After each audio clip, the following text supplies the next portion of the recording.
Hello viewers, প্রগতির পাঠশালায় সকলকে স্বাগত জানাই। আজকে ইতিহাস বিষয় থেকে নিয়ে এসেছি একটি নতুন বিষয়। গুরুত্বপূর্ণ যে বিভিন্ন পত্রপত্রিকা বের হতো পরাধীন ভারতে, তার মধ্যে ব্রিটিশ শাসনকালে একটি উল্লেখযোগ্য পত্রিকা ছিল হিন্দু প্যাট্রিয়ট পত্রিকা। এই পত্রিকায় থেকে সমকালীন সমাজ সংস্কৃতি, বিভিন্ন ব্রিটিশ বিরোধী আন্দোলন, কৃষকদের আন্দোলন, নীল বিদ্রোহ সহ বিভিন্ন বিদ্রোহের কথা আমরা জানতে পারি।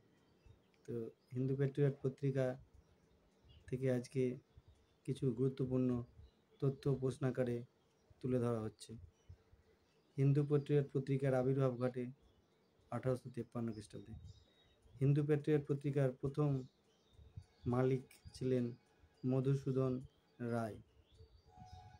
হিন্দু প্যাট্রিয়ট পত্রিকাটি প্রথম প্রকাশিত হয়েছিল ইংরেজি ভাষায় এবং এটি ছিল সাপ্তাহিক পত্রিকা।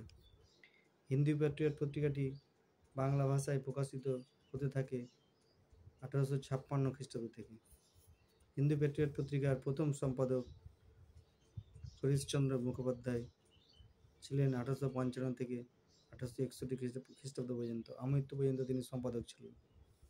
হিন্দু প্যাট্রিয়ট পত্রিকায় কাদের অত্যাচারের কথা তুলে ধরা হয়েছিল না নীলকর সাহেব এবং ব্রিটিশ নীলকর কর্মচারীদের কথা। হিন্দু প্যাট্রিয়ট পত্রিকার প্রথম সম্পাদক কে ছিলেন? গিরিশচন্দ্র ঘোষ। হিন্দু প্যাট্রিয়ট পত্রিকার প্রথম সম্পাদক ছিলেন গিরিশচন্দ্র ঘোষ। হিন্দু প্যাট্রিয়ট পত্রিকা দৈনিক পত্রিকায় কবে পরিণত হয়েছিল? 1892 খ্রিস্টাব্দে হিন্দু প্যাট্রিয়ট পত্রিকা দৈনিক পত্রিকা পরিণত হয়েছিল। হরিশচন্দ্রের পর হিন্দু প্যাট্রিয়ট পত্রিকার সম্পাদক কে হন? কৃষ্ণ দাস পাল। হরিশচন্দ্রের পর হিন্দু প্যাট্রিয়ট পত্রিকার সম্পাদক হয়েছিলেন কৃষ্ণ দাস পাল। হিন্দু প্যাট্রিয়ট পত্রিকার কোন কোন বিদ্রোহের কথা তুলে ধরা হয়? 1855 খ্রিস্টাব্দের সাঁওতাল বিদ্রোহ, 1859 থেকে 60 খ্রিস্টাব্দের নীল বিদ্রোহ এবং 1857 সালের সিপাহী বিদ্রোহ।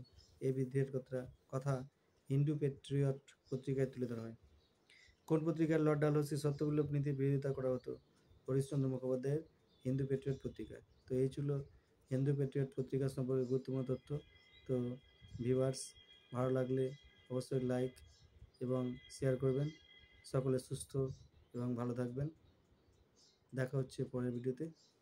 আজকের মতো এই পর্যন্ত।